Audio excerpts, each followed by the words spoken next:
eventualmente as pessoas de fora não nos conheçam, né? Eu sou a professora Cristina da Itramartes e atualmente coordeno o mestrado e doutorado em gestão de projetos da Uninove, que é um programa de mestrado e doutorado profissional, né? Nós chamamos de PPGP Uninove, e o programa profissional tem muito essa relação, busca fazer essa relação da universidade com a empresa.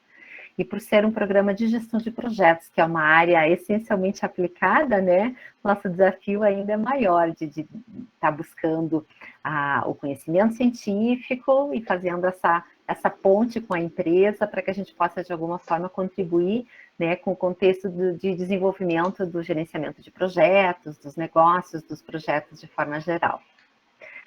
No nosso encontro de hoje, então, o nosso objetivo aqui é, mais uma vez, falarmos sobre o futuro da gestão de projetos. E nós temos aqui conosco 3 convidados muito especiais. Eu vou começar apresentando nós vamos aqui seguir uma ordem, o Vitor, o Rodrigo e o Christian, para essa conversa, né? Então, eu vou apresentar cada um na sua vez, para que a gente possa atrelar aí a apresentação com a fala de vocês, tudo bem?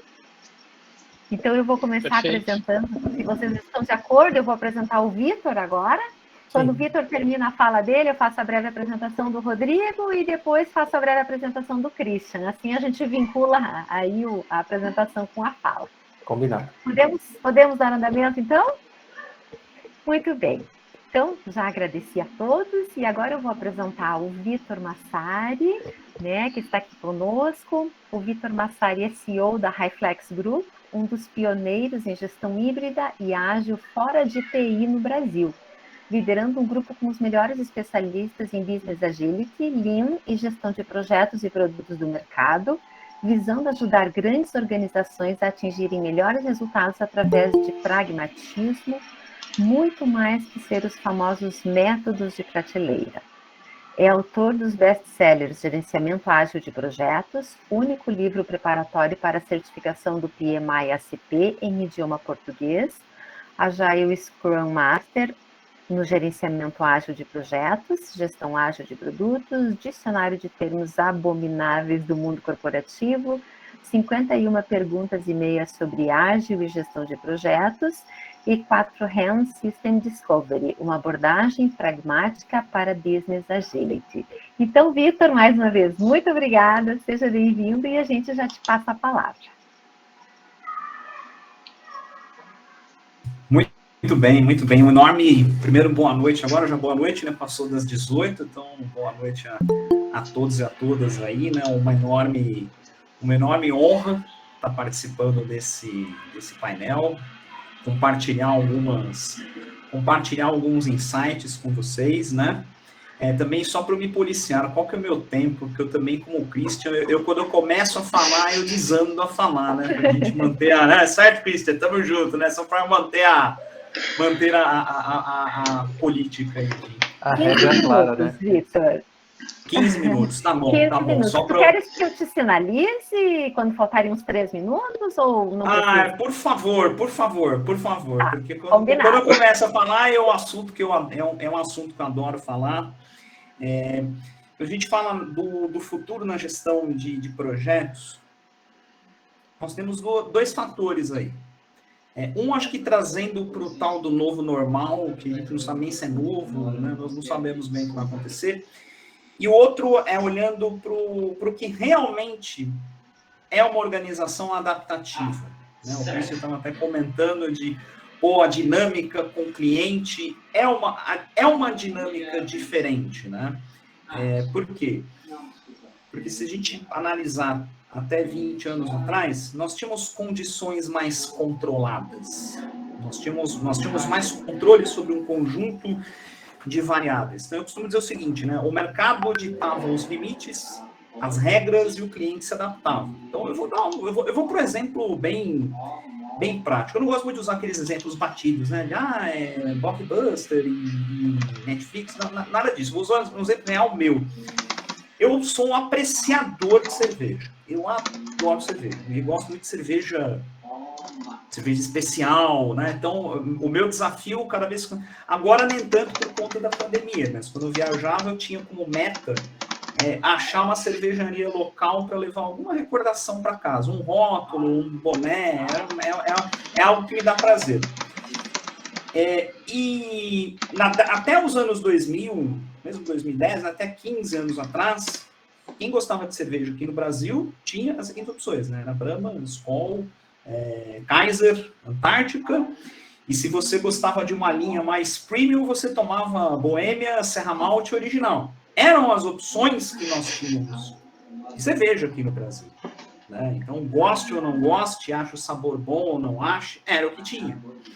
Hoje, nós temos uma infinidade de rótulos, cerveja, hoje qualquer pessoa tem condição de fazer uma fabricação caseira. Grandes empresas, hoje, de mercado cervejeiro, Eisenbach, que é lá de Blumenau, nasceram assim, né? Então, hoje, nós temos a abundância. Então, o fato de nós termos a abundância faz com que a gente tenha uma inversão, né? Então, hoje, os limites, eles são determinados pelo mercado, aliás, pelos clientes, e o mercado tem que se adaptar. Então, isso faz com que a gente tenha muito mais variáveis para administrar. Então, acho que um exemplo prático, recente, que teve, é uma empresa de meios de pagamento, acredito que a grande maioria aqui tenha acompanhado, um rapaz saiu insatisfeito com a gestão, com o gestor especificamente, e fez uma postagem forte no LinkedIn que provocou abalos na estrutura. Essa única postagem no LinkedIn, uma simples postagem no LinkedIn, fez a ação dessa empresa, e é cara a ação, R$320 a ação, um valor absurdo para quem aqui trabalha, né, com trade, gosta aí do assunto, caiu de 320 para 280 em um dia. Então, quando é que nós imaginaríamos que uma postagem no LinkedIn tivesse o poder de derrubar um valuation, derrubar uma ação de uma empresa? Coisa que nós falássemos há 20, 15 anos atrás, seria algo totalmente impensável, teria que ser um escândalo, uma coisa que saísse no Jornal Nacional, que saísse na grande mídia, né? E hoje isso existe. Inclusive, eu dei até a minha opinião sobre o assunto, que esse é o momento que, quando você tem essa gestão vamos chamar assim, de crise, quando você olha para a organização ela deve ser adaptativa para responder rápido a esse tipo de situação. E aí, a resposta formal da empresa de meios de pagamento, acho que aconteceu 2 ou 3 dias depois. E aí teve, mas viu como foi rápida a resposta? Eu falei, lógico que não foi. O quanto caiu a ação dessa empresa? A resposta, ela deveria ser, não digo imediata, mas o tempo de resposta seria curto. E por que não foi curto? Porque possivelmente teve uma equipe de marketing que preparou um texto, que passou para o jurídico, que passou para o presidente aprovar. É o que a gente chama de latência de decisão, vamos chamar assim, né? Então, o que eu vejo hoje no futuro da gestão de projetos é como é que a gente reduz a latência de decisão. E gestão de projetos é decisão em cima de decisão em cima de decisão. Então, como é que a gente reduz? E não propriamente reduzir latência de decisão tem a ver com o método de gestão de projetos. Isso é uma coisa que eu venho batendo muito na tecla. Eu digo que o universo de gestão de projetos, ele se divide em 2 abordagens. Aí você vai falar, já sei, ágil e tradicional. Eu falo, não. Você tem os métodos estúpidos, você tem a abordagem estúpida e a abordagem não estúpida. Você pode ter uma abordagem estúpida usando qualquer método. Inclusive, o que tem de método ágil por aí estúpido é uma coisa... Eu brinco, né? Com Scrum, principalmente, que a galera tá trabalhando igual a roda do hamster, né? A gente explica aquele ciclo, fica a roda do hamster. Roda, e não gira no lugar. Assim como você tem abordagens tradicionais também aplicadas, é a forma como se aplica, e não o método propriamente dito. Então, quando eu falo de diminuir a latência de decisão, como é que nós criamos uma estrutura multimétodos, mas que mais preocupada em adotar método A, B ou C, é analisar o contexto e diminuir sua latência de decisão. Então, eu falo que diminuir a latência de decisão, isso é um fato, tá bom? Para os tempos que nós vivemos hoje. Então, não tem nada a ver com evolução de método. Inclusive, eu sou um altíssimo entusiasta, fica aqui Eu vou postar no chat, porque se pronuncia de um jeito e se escreve de outro. O framework é Kinevin. Vou colocar aqui Cinefin, do jeito que eu coloquei aqui. Ele é um framework baseado muito em entendimento de contexto para tomada de decisão. Então, tem contextos em que a gente tem que buscar estabilidade, tem contextos que a gente tem que buscar os especialistas, tem contexto que a gente tem que buscar a real exploração. Só que hoje nós estamos num momento que as discussões, no geral, são polarizadas, né? Então, nós tentamos trazer na marra para um ponto de estabilidade coisas que eu deveria experimentar. E a galera quer experimentar em coisas que deveriam ser estáveis. Por quê? Porque a gente gosta, e o cérebro humano, ele foi feito para poupar esforço. Então, isso é uma coisa do cérebro humano. O cérebro humano, ele é feito para poupar esforço. Então, eu vou dar um exemplo, né, de uma abordagem. Você tem, hoje, está ganhando muita força, né, o Discipline Agile, que é a abordagem ágil, até que o PMI incorporou. O Discipline Agile tem um que chama de toolkit, um mapa de processo, de escolha, de tomada de decisão. O ser humano tende a tomar as piores decisões. Por quê? Porque é muita escolha. O nosso cérebro não é preparado para trabalhar com muitas escolhas. Então, nós vamos ter uma tendência ou a negligenciar práticas, ou como muita empresa faz, que pega o método de prateleira que uma das Big Four, das consultorias Big Four do mundo, estão aplicando e vamos lá comprar esse trem aqui para ver o que vai acontecer. E isso é uma coisa que está cada vez mais fadada ao fracasso, porque a gente está ignorando o contexto. Simplesmente julga que as pessoas, processos, restrições são todos iguais, de organização para organização. Então, esse é o primeiro ponto. Como eu monto uma organização multimétodo baseada em contexto, tentando diminuir latência e decisão. 1. 2. Agora, olhando os tempos que nós estamos vivendo de trabalho remoto. Embora para muita gente o trabalho remoto já fosse uma realidade, para a esmagadora maioria da população, não era. O que eu conheço de gente que no começo fazia reunião na sala com filho, filha, barulho de bola e coisa caindo, e gato. Eu estava agora há pouco aqui com a minha gata causando aqui, falei para minha esposa, segura o gato aí, que agora não dá para ficar miando, pegando um gato no colo, agora não dá, pelo menos até às 7 da noite, segura o gatinho aí, que depois eu pego ela de volta. Ergonomia, as pessoas estavam fazendo reunião na cadeira da sala de jantar, ficava 10 horas na cadeira da sala de jantar, quando eu levantava na cadeira, dava dor na coluna.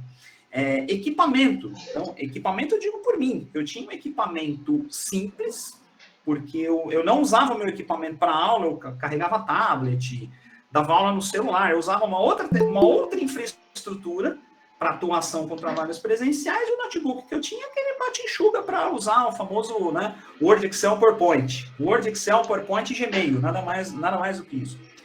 A partir do momento em que eu tive que migrar para aula remota, consultoria remota, gestão remota, no final do dia, meu computador parecia que ia pegar fogo. Se quebrasse, fritasse um ovo aqui, dá para fazer um ovo frito. Então, tive que investir em equipamento. Você fica falando com a pessoa o dia inteiro.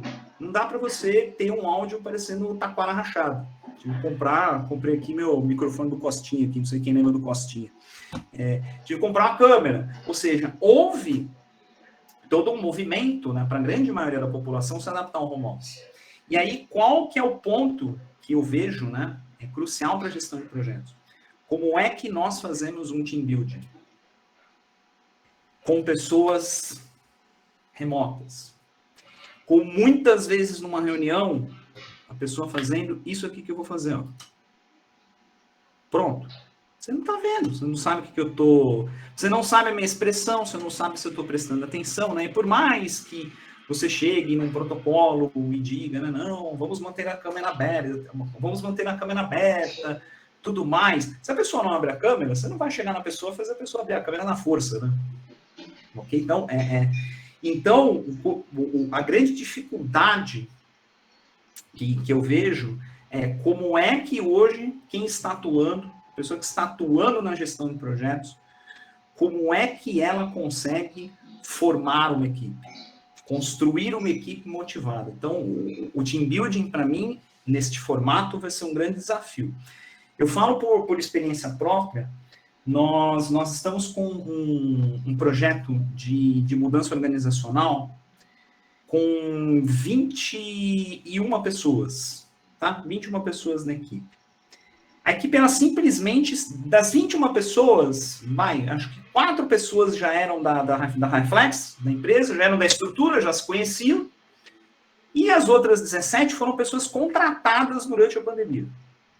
E pessoas de Aracaju, pessoas de Belém, assim, pessoas que nós não tínhamos acesso antes, né? Que a pessoa não vinha para São Paulo arriscar. Então, agora isso possibilitou contratar pessoas do mundo inteiro. Tem gente que está no Canadá, a pessoa da equipe que é do Canadá, uma brasileira que mora no Canadá, está trabalhando com a gente. Então, as pessoas não se conheciam. Então, você imagina uma equipe que saiu de 4, 5 para 21 pessoas, como é que você faz um trabalho de team building? Como é que você faz... E esse grupo estava ao redor de um projeto de mudança organizacional. Como é que você faz? Então, eu percebi muito que há aí de novo, a latência, né? Há um tempo maior de ganho de team building, né? Principalmente quando nós olhamos ali, outra coisa que eu sou fascinado, que são os estágios de formação de equipe de Tuckman, né? O famoso... 10 minutos, Vitor. Faltam 10? 3. Ótimo. 13? Ixi, passou rápido. Então, vamos lá. Vou fechar com o Tuckman. Forming, Storming, Norming, Performing. Então, o que a gente começou a perceber é que esta curva, principalmente o Storming, o conflito, ela é uma curva, ele é um ponto que começa a demorar mais, né? Porque o Storming é quando as pessoas começam a não ter... Elas estão ganhando confiança, mas tem aquela desconfiança. Passar dessa fase, que é turbulenta para qualquer pessoa que lidere a equipe, é uma fase demorada, porque como é que você vai criar a conexão com a pessoa que você nunca viu? Como é que você vai criar a conexão com aquela pessoa que você nunca sentou para tomar um café, ou fazer uma reunião presencial, ou deu um aperto de mão, ou mesmo já no happy hour foi tomar uma cerveja, né? Então eu vejo esses 2 grandes desafios, tá? No futuro da gestão de projetos. Analisar cada vez mais uma organização multimétodo. Então estude tudo que estão falando por aí. Mas cada hora aparece uma sigla diferente, vai aparecer. Estude, conheça, aumente seu repertório. Mas analise o contexto e busque diminuir a latência de decisão. Número 1. E número 2, como nós enquanto líderes, enquanto lideranças de pessoas, o que nós temos que desenvolver para ter equipes em alto desempenho neste formato, que mesmo que seja híbrido, eu acredito que veio para ficar. Essa questão de ir 5 dias por semana em um escritório, eu não vejo isso como futuro. Não vejo 100% home office, mas o online vai acontecer. Como é que a gente continua formando equipes, não simplesmente juntando um catado de pessoas e botando para trabalhar. Então, era isso que eu tinha para contribuir aí com vocês. Excelente, Vitor. Muito obrigada. Pena que o tempo é curto, mas vamos a novas rodadas aí. E agora nós já passamos, então, para o nosso próximo convidado. Agora nós vamos ouvir, então, o Rodrigo Schmidt. Rodrigo, mais uma vez, obrigada por estar aqui conosco. O Rodrigo tem mais de 20 anos de experiência com prestação de serviços de consultoria em desenvolvimento de sistemas. Há mais de 12 anos trabalha com sistemas para a área de compras e supply chain, liderança em projetos globais, internacionais e nacionais para a implementação da plataforma Quadrant e SAP Ariba. Entregou diversos projetos na América Latina e Estados Unidos, contando com rollouts que envolviam times distribuídos na Europa, Ásia e Oceania. Tem experiência nas áreas de gestão de pessoas, programas, projetos e vendas de serviços. Atualmente, em sua segunda passagem pela SAP, atualmente está em sua segunda passagem pela SAP, trabalhou também pela Ernst Young, T-Systems e Procurement Garage. É isso aí, Rodrigo. Então, passo a bola para você. Tá joia, muito obrigado, boa noite a todos. É um prazer aqui estar falando com vocês.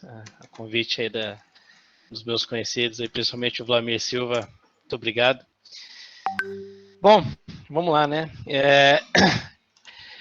Sou um carinha um pouquinho mais introvertido em relação aí ao ao Vitor e ao Christian, né? Não tenho essa facilidade tão boa assim de falar, mas tenho, graças a Deus, aí uma boa comunicação com as equipes, com os clientes, né? Isso faz muito parte aí para a gente poder chegar até aqui. Bom, a evolução aí do gerente de projetos, né? Então, se nós formos olhar um pouquinho na concepção, né? Um pouquinho da teoria, né?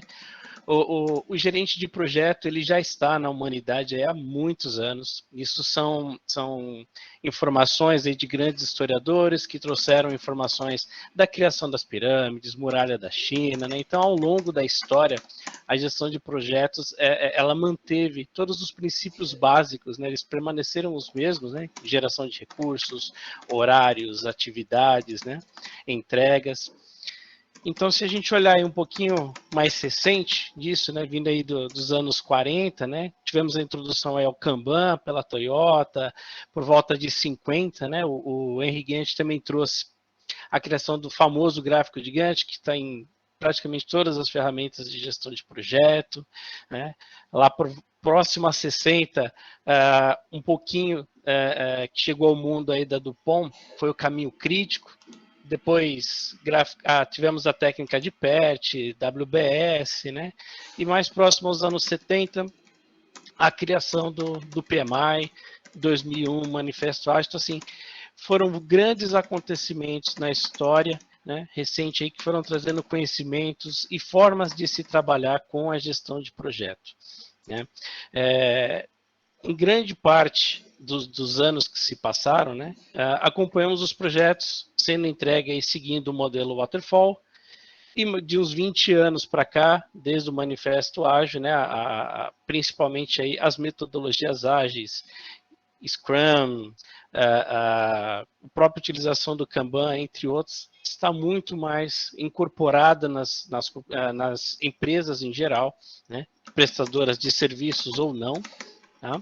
Para que você tenha entregas menores e principalmente aí que você deixe os seus stakeholders cada vez mais tranquilos em relação às entregas, vendo o serviço caminhar, né? Então, eu vejo alguns estudos que foram feitos pela Gartner, se não me engano, acho que faz 2 ou 3 anos, onde eles diziam que 80% dos trabalhos mais administrativos, manuais, né, do gerente de projeto, seriam substituídos, ou serão substituídos até 2030, 2035, por inteligência artificial. Então, essas atividades são aquelas tarefas que, às vezes, no dia a dia são mais pesadas, são criações de apresentações, relatórios, né, atualizações dos gráficos e assim por diante, toda aquela parte de planificação do seu projeto que precisa ser feito para que você consiga tirar os seus indicadores. Isso aí, então, na maioria dessas atividades seriam atribuídas para algum robô, algum sistema de inteligência artificial fazer. Os 20%, então, seriam as habilidades mais humanas, né? Então, assim, o contato com os seus prestadores de serviço, a conversa, um bom direcionamento com o seu time de projeto, com os seus stakeholders, né? Como que você vai tratar de alguns problemas. E até indo num ponto importantíssimo citado pelo amigo Vitor aqui, a tomada de decisão. Então, o que muitas vezes essas máquinas, né, inteligência artificial, poderia trazer são opções, né, para uma tomada de decisão importante, prós e contras, consequências, impactos de cada uma dessas opções que o gerente de projeto, nesse caso, deveria tomar. Mas e aí precisa de uma pessoa, em muitas empresas, precisa de um CPF ali, né, que seja responsável por esta decisão, que ajude a dar sequência em uma decisão e, né, fechar o celeiro ali por conta de efeitos colaterais dessa decisão. Então, concordo com o nosso amigo Vitor, né, essas empresas que possuem diversos níveis para uma tomada de decisão acabam sendo um grande problema, mas o gerente de projeto cada vez mais vai ter que ser uma pessoa que vai lidar com esse lado humano, né, não tanto na tocada do bumbo, né, que a gente fala, tem que bater o bumbo, tem que fazer o time entregar e tal. Hoje, com a metodologia ágil, você descentraliza um pouco essas atividades do gerente de projeto e distribui com a equipe. Então, você tem uma atividade dentro dos projetos de uma forma mais colaborativa. Então, é o time todo olhando para um objetivo, o time todo se comprometendo com as entregas mais curtas, às vezes 2 semanas, às vezes 1 mês, depende do tamanho do sprint que for definido, né? Mas você tem todo o engajamento dos seus pares ali, a equipe, para que você atinja os objetivos finais. Então, para o futuro, realmente eu acho que o lado humano, esse lado de conectar as pessoas, é que vai ser mais a cara aí do gerente de projeto lá na frente.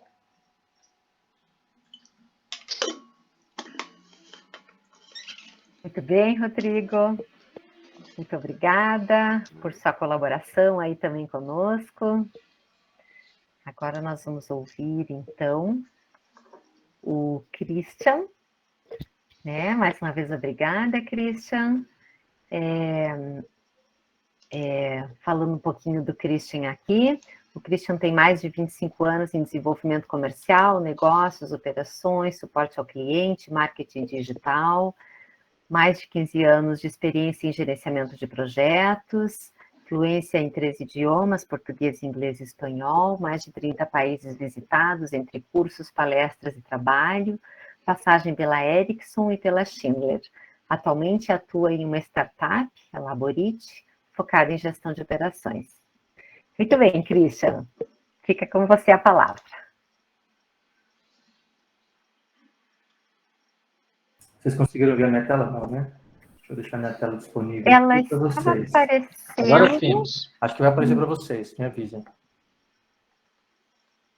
Isso, está chegando. Muito bem. Quando aparecer, avisa que eu começo.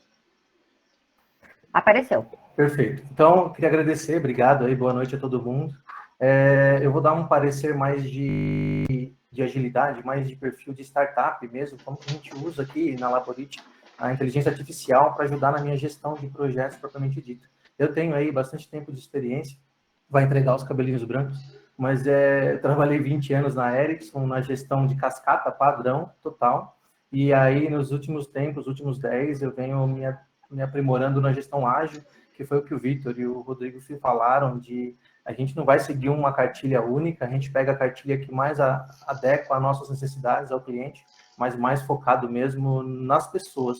Vou passar rápido aqui na visão da empresa, para não perder muito tempo, mas basicamente a gente é uma startup que tem a pretensão de mudar o mundo, então a gente quer reinventar o mundo.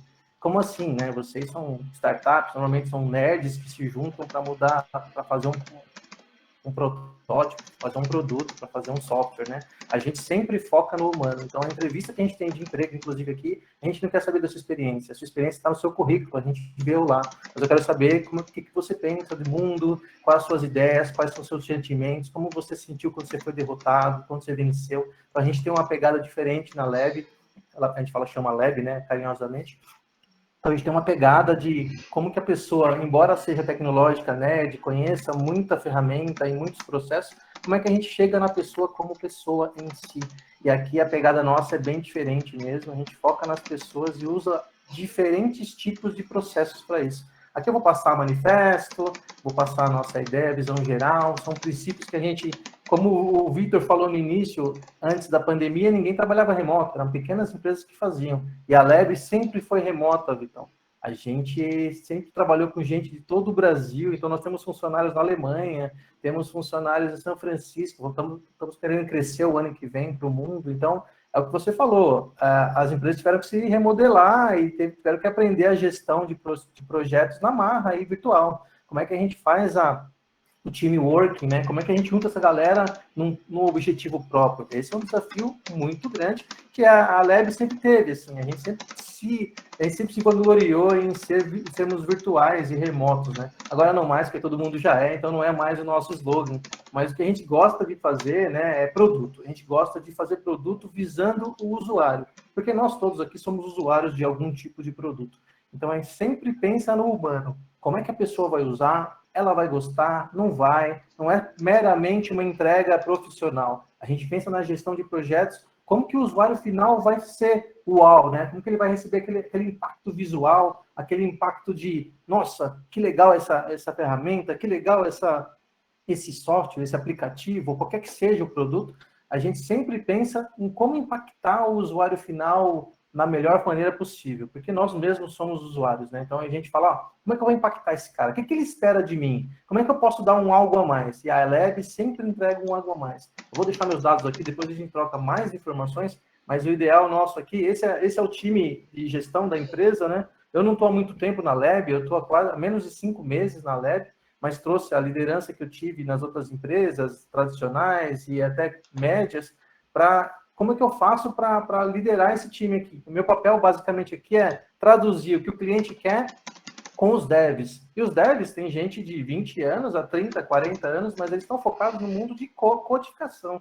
Então, como é que eu traduzo essa gestão humana e de coisas que o cliente quer para que todo mundo se converse, que cada um mantenha a sua tribo, como a gente chama aqui, mas que todo mundo esteja trocando informações a todo tempo. Então, a gente não abre mão de ferramentas, a gente usa todos os tipos de ferramentas possíveis e existentes.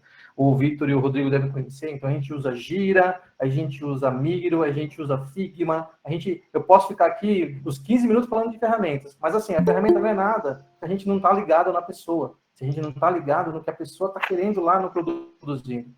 Espera de mim, né? Então, é basicamente o que a gente quer impactar o usuário final. Eu usei os primeiros 5 minutos aí para falar de como a gente trabalha, mas eu quero entrar no tema da inteligência artificial. Como é que a inteligência artificial influencia na gestão de projetos? Vocês estão vendo no slide que o mundo está mudando a toda hora. O Victor falou, cara, hoje não dá para esperar mais. Hoje, o que aconteceu de manhã, talvez à noite já é outra coisa. Então, se você não for ágil o suficiente para entregar, para trocar, para receber feedback, para ouvir mais às vezes do que falar, você perde o timing. Então, na gestão tradicional, você ficava 6 meses para fazer um prédio, beleza, o prédio funciona. Mas para negócios rápidos, como startup, como softwares, por exemplo, você tem que ser ágil, você tem que ouvir o cliente toda hora e mudar o processo no meio do caminho. E que seja um processo rápido e fácil, que todo mundo se entenda, que ande junto. Se você mudar um escopo numa gestão tradicional, você leva 2, 3, 4 meses para pedir permissão para o Papa para aprovar, e aí quando você faz a mudança, já mudou toda a ideia, o mercado não é mais o mesmo. Então, hoje a gente está abrindo mão de algumas coisas e usando inteligência artificial. Aqui na Leb, a gente está criando uma inteligência artificial que pegue todos os dados que nós já temos de projetos de 5 anos de existência e tome decisões pela gente. Algumas decisões mais práticas, eles podem tomar sozinhos, outras eles sugerem para a gente. Então, coisas robotizadas, coisas repetidas, dia a dia que você tem que fazer convite, ou verificar quem está trabalhando mais ou menos, na Leb a gente não é mais humano que faz, são as máquinas que leem todo o calhamaço de dados que nós temos diariamente e sugerem a gente. Então, a gente hoje, o ser humano, o futuro aqui da gestão de projeto, vai ser focar nas pessoas. Então, isso aqui que nós estamos fazendo, trocando informação, trazendo insights, coisa que as máquinas não vão conseguir fazer e nunca irão, porque eu recebo várias perguntas no dia a dia. Cara, vai ter um Terminator, vai ter um Schwarzenegger aí que vai dominar o mundo? Não vai, galera. A inteligência artificial somos nós que produzimos, nós que damos inteligência para ela para facilitar a nossa vida. O ideal é que a gente use ela para facilitar. Então, hoje, os recursos de inteligência artificial estão para processar os dados que nós temos. Porque hoje, ao entrar no Google, você deixa um rastro enorme de dados ali, do seu uso, do seu gosto, das suas compras, e essas informações estão lá. O Google tem informação preciosíssima. Como é que a gente usa essas informações para o nosso benefício, como gestor de projeto? Aí a inteligência artificial vai lá, pega todos esses padrões e vai me dando exemplos. Eu trouxe alguns exemplos para vocês aqui, de produtividade, por exemplo. A máquina vai ler todas as regras que existem, que nos projetos, normalmente elas são flexíveis, mas elas são mais ou menos as mesmas coisas, e fala, cara, ó, tem insight aqui de um resultado que pode acontecer. Ó, se você seguir esse caminho, você vai ter futuro bom. Ó, se você seguir por aqui, você vai precisar de gente, talvez você atrase, tome cuidado. Então, é mais um conselheiro artificial nesse caso, para falar, cara, eu estou olhando aqui o histórico desse projeto, e esse histórico de projeto é parecidíssimo com o que eu já participei aqui, ó, tem essa sugestão aqui. Então, para evitar que a gente fique perdendo tempo na gestão repetitiva, né?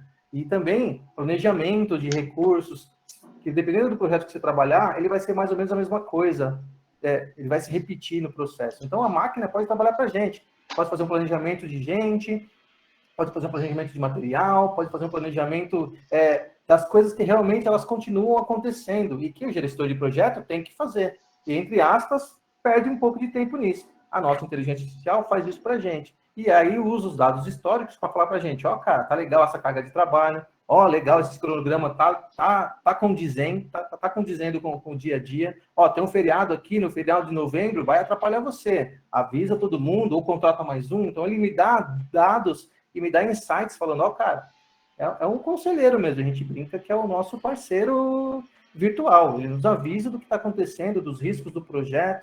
Então, ele pode me dar visões aí que hoje a gente não tem tempo, né? Porque o dia a dia, como o Vitor falou e o Rodrigo, a gente está entregando. Então, a nossa sprint na Lab dura 2 semanas.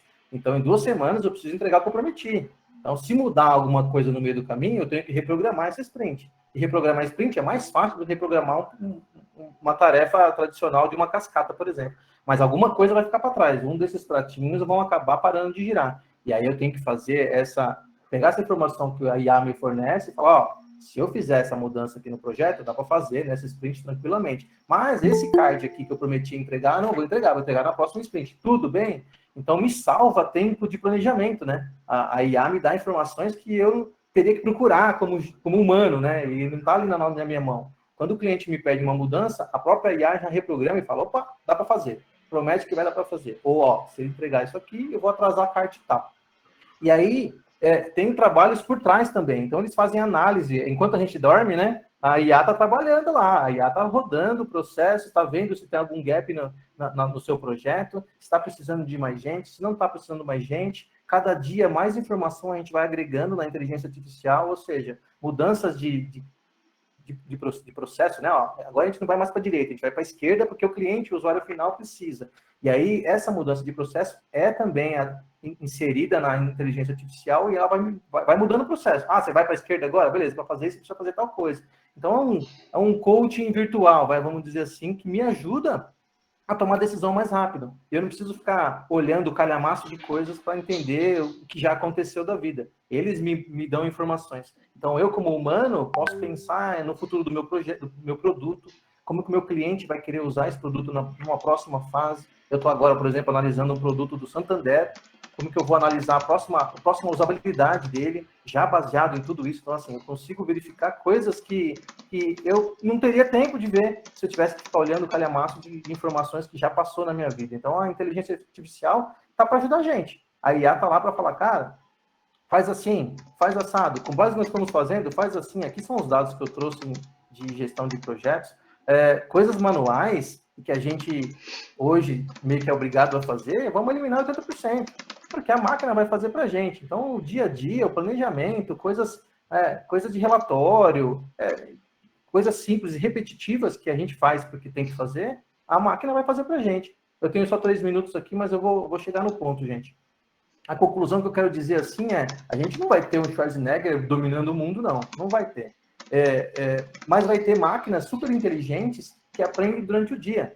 Aprendem, você vai dando mais informação, vai trabalhando, vai fazendo reporte, vai escrevendo projetos, vai trocando com as informações, vai fazendo papos como esse, por exemplo. Eu consigo colocar esse vídeo na minha inteligência artificial e ela vai entender um pouco mais de gerenciamento de projetos. Então, a ideia é que as coisas repetitivas que a gente faz hoje, não tem muita escolha, que a gente deixe de fazer e pegue insights para que a gente possa pensar emocionalmente, em criatividade, em me aproximar do ser humano. O Rodrigo falou, eu acho, quanto mais próximo do ser humano a gente estiver, mais integrado a gente vai estar na tomada de decisão, mais lá no cliente a gente vai estar, mais a gente vai ter a visão do usuário, que é o que a gente precisa. A gente entregar um projeto, legal. Ganhar dinheiro, legal, mas impactar positivamente a vida de alguém com um software é algo que, assim, a gente deixa um legado. Não é só questão de, nossa, nós somos um bando de nerd e queremos mudar o mundo. Não, senhor, a gente quer fazer algo que realmente impacte no futuro. Inclusive, a gente tem a pretensão, e não é pretensão, a gente está a fim de chegar, no futuro próximo, a gente está na ONU com um projeto nosso, indicando uma mudança aí de paradigma em algum lugar. Então, e a gente vai chegar lá, porque assim, enquanto as máquinas estiverem trabalhando para a gente em coisas repetitivas, eu posso ter pensamentos diferentes. Como é que eu crio um produto X que possa, sei lá, salvar alguém? Como que eu posso criar um produto X que eu melhore a usabilidade de trânsito na cidade? Sei lá, pega uma dor dessa que ninguém consegue resolver e a gente consiga amenizar com inteligência humana e a IA por trás da gente. Então, era basicamente isso que eu queria mostrar para vocês. Vou deixar esse PowerPoint disponível para todos. Vai ser um prazer trocar com vocês informações sobre mais como que a gente trabalha na Lab. A gente brinca, né, que a gente é um bando de... que as pessoas falam que empresas e startups que ficam milionárias, a gente chama de unicórnio, né? A gente fala, não, unicórnio não, que unicórnio não existe unicórnio, então a gente é bicho que existe. Então a gente fala, nós somos uns cavalos selvagens focados.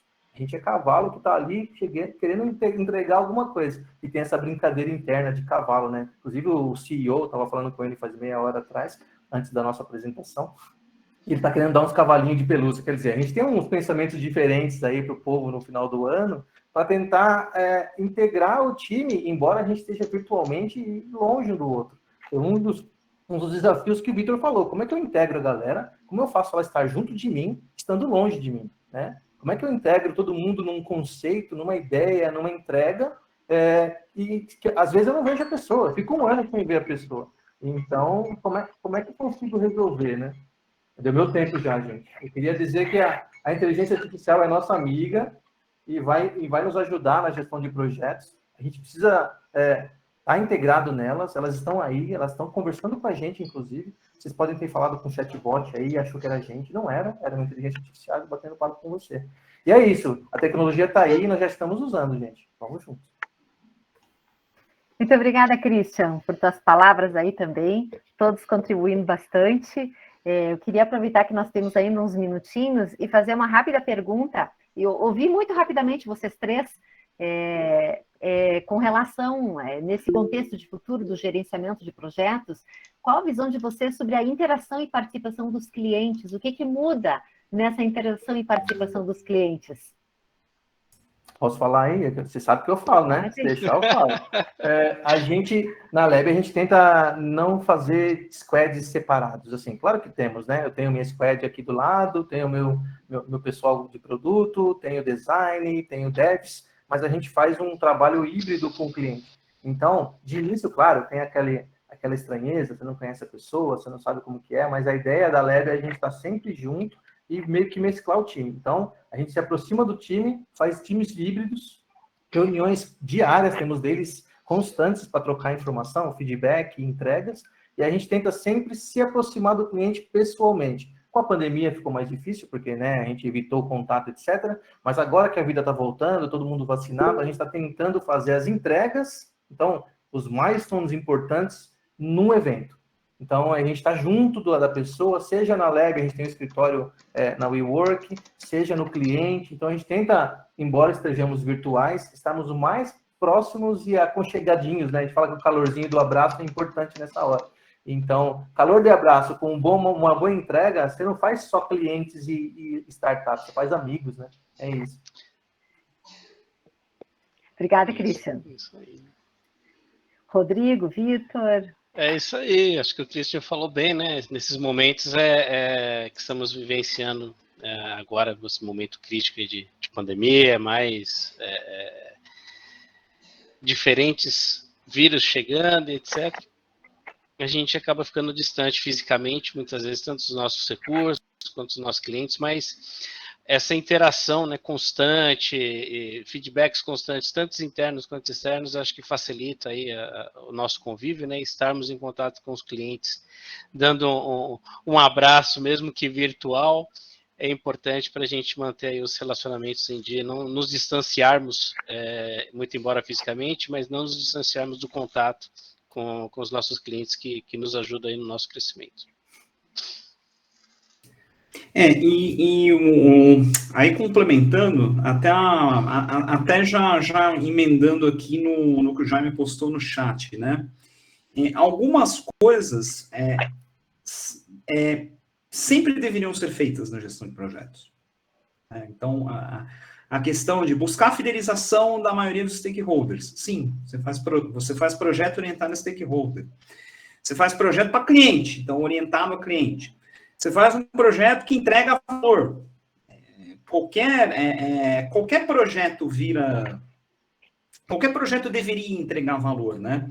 Então, hoje, eu acredito Eu acredito que nós estamos explicitando essas coisas. As coisas agora não estão explícitas. Então, um exemplo disso, né, a 7ª edição do PMBOK, ela explicita isso, né, valor. Mas não é novidade, todo projeto deveria entregar valor.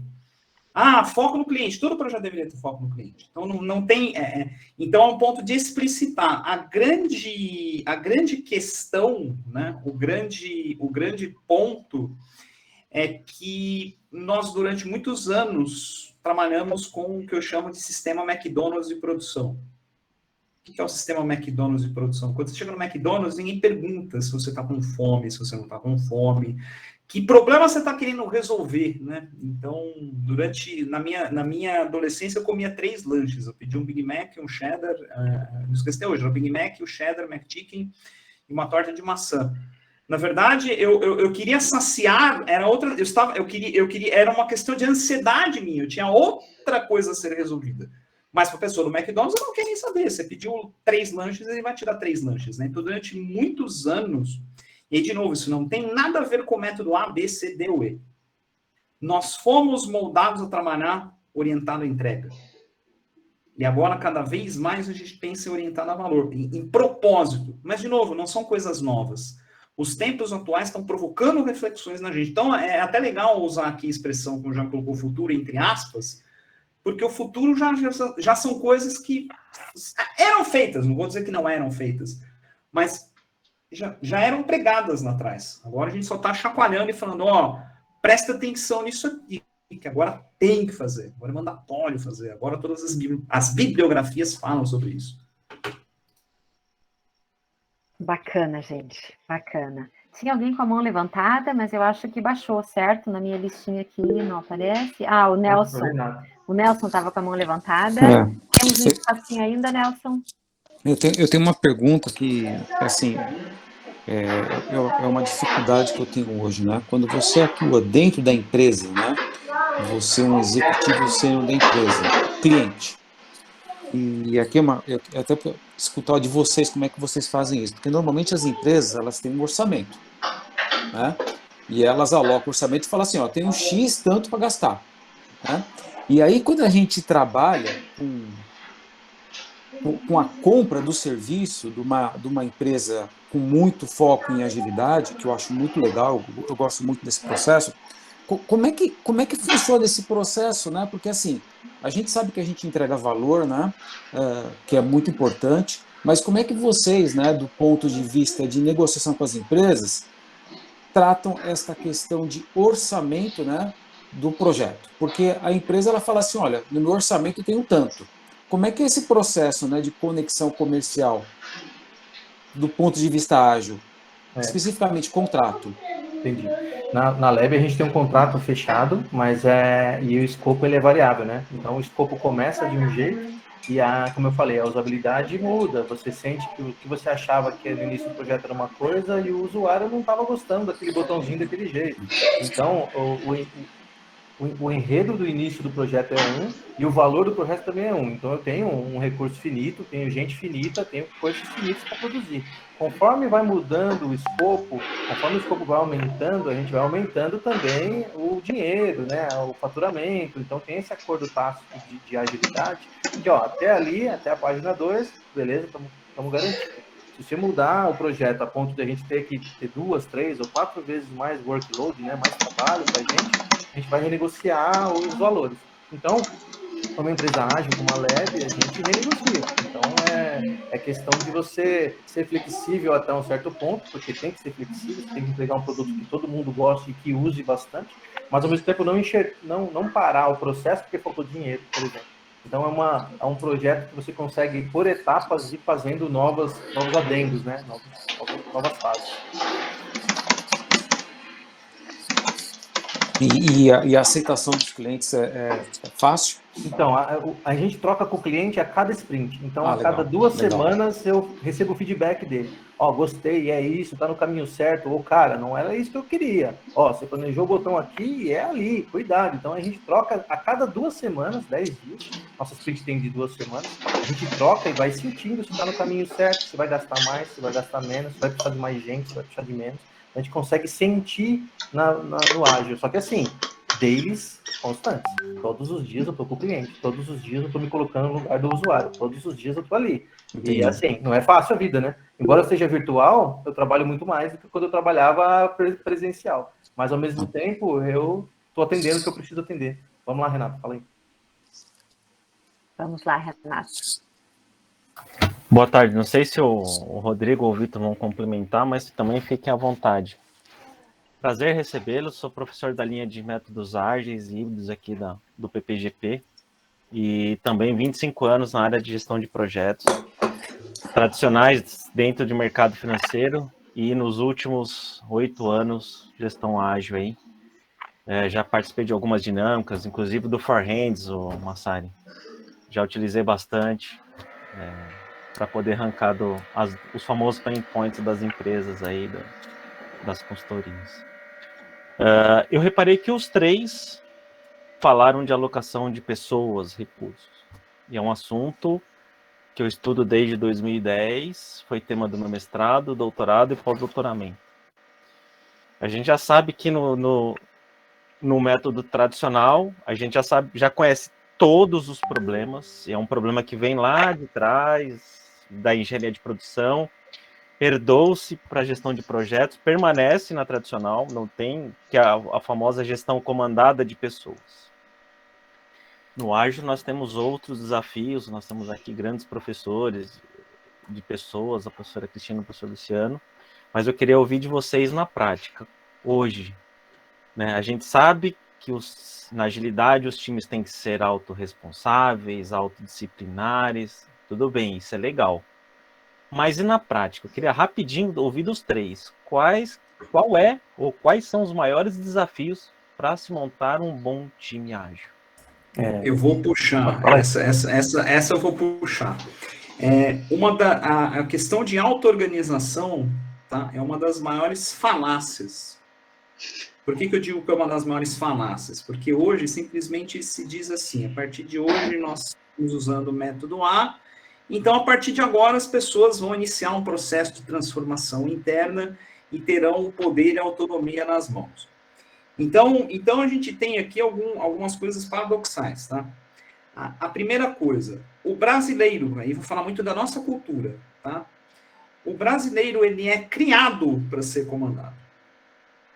Ele é criado para ser cuidado. Então, fazer uma boa escola, que a professora, o professor vai dar o direcionamento. Acredito que a grande maioria, isso está mudando, eu vou chegar na segunda parte do paradoxo. Que aí fazer uma boa faculdade, seguir carreira numa grande empresa, e aí ter um emprego CLT, trabalhar como autônomo não vale a pena, porque tem o fundo de garantia, os benefícios, o INSS, o seguro isso, e o seguro aquilo, e o seguro aquilo outro. Então, imagina que é uma condição onde tem sempre alguém cuidando de você. Quando nós falamos de sistema auto-organizado, de alguma forma você começa a ter autonomia. Mas como é que você vai ter autonomia se o tempo inteiro você foi criado para alguém cuidar de você? Então, eu gosto muito de usar como exemplo o maior sistema auto-organizado do mundo é o trânsito. Só que assim, uma coisa é o trânsito no Brasil. Uma coisa é o trânsito, vamos falar para quem aqui já foi na Disney, certo? Já dirigiu ali pelos Estados Unidos, que você pode virar à direita com farol fechado, tem grandes cruzamentos que não tem rotatória, as pessoas respeitam. E você tem lá na Índia, certo? Que é um caos, um caos na nossa perspectiva, mas ele se auto-organiza. Então perceba que nós temos 3 níveis diferentes de auto-organização. Um dia o Brasil pode ter o mesmo sistema de trânsito da Índia? Talvez. Mas existe uma jornada gigantesca para a gente chegar até lá. Se a gente simplesmente implementar isso a partir de amanhã, vai ter acidente em cima de acidente, tá? Então eu vejo esse primeiro paradoxo. Segundo, aí é uma bronca. Muita gente adora usar a palavra preciso ter mais autonomia, mas na hora que você dá a caneta na mão da pessoa, o cheque agora é seu. Mas agora eu vou ter que responder por isso? Não preciso nem muito longe, isso aqui aconteceu aqui na minha empresa. Vitor, a gente quer participar mais das decisões estratégicas. Então tá bom, tô te dando aqui 100 mil reais. Não, o que eu vou fazer com os R$1.000? Ué, você quer autonomia, você vai investir, você vai trazer retorno para a Reflex, você vai prestar conta acima de 100 mil. Não, mas aí eu não quero tanta autonomia, eu quero autonomia com alguém cuidando de mim. Então tem esse ponto. E o segundo ponto, que é paradoxal aqui, aí a gente entra num conflito de gerações, tá? A minha geração, a geração, acredito que de muitos aqui, eu sou da geração X. É uma geração que ela foi criada de uma forma que ela é mais resiliente, pancadas, porém mais resistente à mudança. Em compensação, estamos chegando aí, a geração Z, os millennials, etc. A garotada que está entrando no mercado de trabalho é uma garotada já mais flexível para esse modelo, já é uma galera que nasce conectada, já é uma galera que nasce nesse mundo de complexidade. Só que, ao mesmo tempo, tem uma resiliência muito mais baixa. Então, hoje tem até o termo pejorativo, né, que o pessoal chama de geração mimimi. Eu não gosto muito de rotular. Então, tudo isso é paradoxal para quando a gente fala de auto-organização. Falar de auto-organização, a gente tem que falar de gestão de restrição, limites de autoridade, tem que falar de formação de team building. Então, tem uma série... Você tem que falar de motivação intrínseca, você tem que falar de motivação extrínseca. Você tem que fazer análise de skill, que assim, não é todo mundo que sabe fazer tudo. Eu, por exemplo, não sei desenhar. Qualquer coisa que eu tenho que escrever, usar recurso visual é terrível. Liderança em grupo, como o Lincoln colocou. Então, eu acho que a expressão, por ela ser muito banalizada, acaba se tendo dificuldades em encontrar algumas coisas na prática. Então, as respostas que eu estou encontrando num conjunto de corpo de conhecimento, gestão de sistema complexo, gestão de restrição, limite de autoridade, formação de equipe, neurociência. Você tem um conjunto de disciplinas para atuar em cima disso. Mas aí é uma crítica para a galera do ágil. O pessoal acha que tirou a certificação de Scrum, está apto a fazer isso. E não é. Isso não está em método nenhum.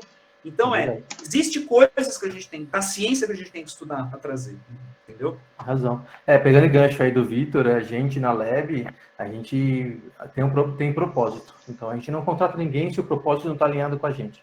Então, eu não sei se você é bom em gestão ágil, eu não sei se você é Scrum Master, eu estou vendo aqui o seu currículo, beleza.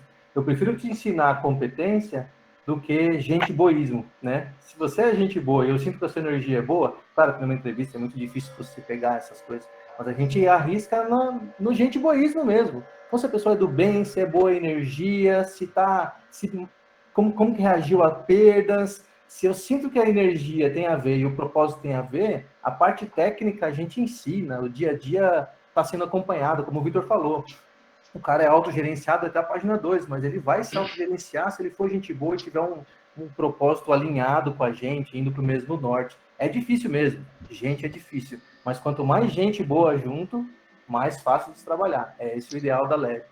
Sem dúvida, Rodrigo. Acho que para metodologia ágil em geral, né, a gente distribui um pouco mais as responsabilidades, né? Como eu comentei, descentraliza, né? Você tira aquela figura do comandante, o cara que bate bomba ali, para você ter equipes que trabalham mais juntas, mas cada um com a sua responsabilidade dentro do projeto. E isso, sim, é uma coisa que ainda está evoluindo no Brasil. Nós temos a cultura ágil já há uns 10, 15 anos forte, entretanto, não está ainda em todas as empresas, né? Então você verifica aí desde a criação, como comentou o Vitor, né? É uma mentalidade de você realmente precisa ser cuidado, cobrado. Se ninguém me cobrar, eu não vou fazer. Então você realmente precisa ter muitas vezes a figura do Scrum Master, que não é um gerente de projeto de função, mas ele precisa muitas vezes fazer a cobrança em cima do grupo, ir buscar quais são as dificuldades, abrir caminho para o pessoal poder trabalhar. Então ainda assim existe um pouquinho do gerente de projeto na pessoa que comanda, mesmo utilizando a metodologia ágil.